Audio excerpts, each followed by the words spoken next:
Cette vidéo a pour but de savoir déterminer et tracer une tangente.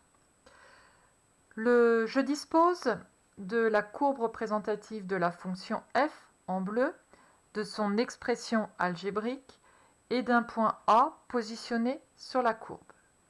Je cherche donc à déterminer l'équation de la tangente à la courbe représentative de f au point A. Je chercherai ensuite à la tracer. L'équation réduite de la tangente en un point A de coordonnées x, a, y, a est la suivante. Il me faut donc, pour la déterminer, le nombre dérivé de f en xa, l'abscisse du point A, l'ordonnée du point A. Je vais donc commencer par déterminer les coordonnées du point A. Donc je cherche l'abscisse du point A. L'abscisse du point A, je peux la lire ici, moins 2. Donc je reporte, A a pour abscisse moins 2. L'ordonnée du point A, c'est ce que je cherche ici. Je peux la lire graphiquement ici. Donc f de xa égale 1. J'ai donc déterminé les coordonnées du point A. Maintenant, je cherche à déterminer le nombre dérivé de f en xa. Je connais l'expression algébrique de f. Il s'agit d'une fonction polynôme du second degré que je sais dériver.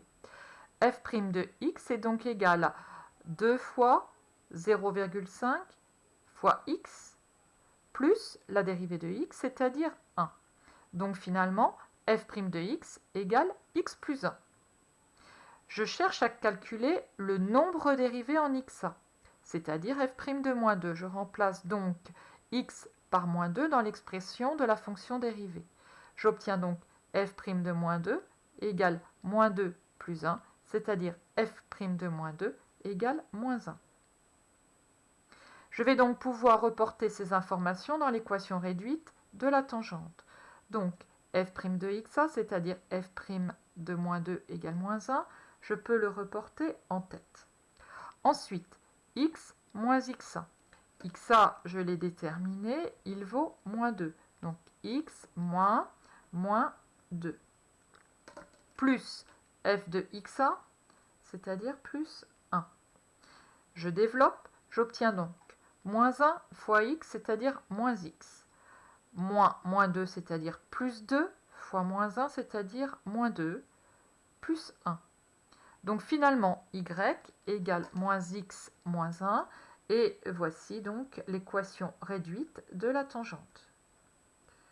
Je vais maintenant la tracer.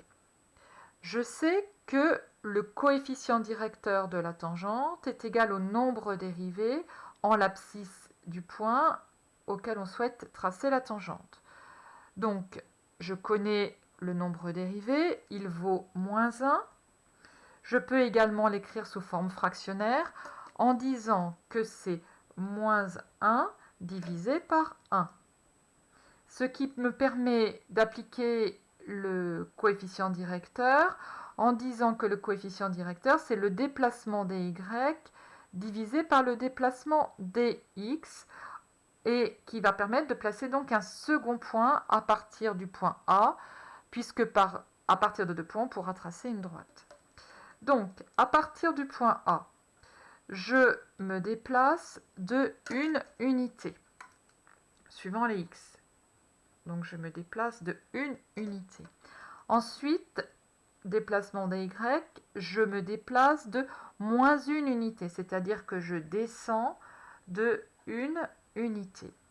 Ainsi, j'obtiens un deuxième point à partir du point A, et en les joignant, je peux tracer la tangente à la courbe représentative de f au point A. Voilà ma tangente T. Je vérifie avec l'équation réduite de ma droite. Je vois que donc y égale moins x moins 1, c'est-à-dire que l'ordonnée à l'origine vaut moins 1. Je vois bien que ma tangente passe par le point de coordonnées 0, moins 1, donc c'est cohérent. Le coefficient qui multiplie x dans l'équation réduite est moins 1, ce qui signifie que le coefficient directeur de la Tangente est de moins 1, je me déplace bien de 1 unité pour descendre de 1. Le coefficient directeur est donc de moins 1.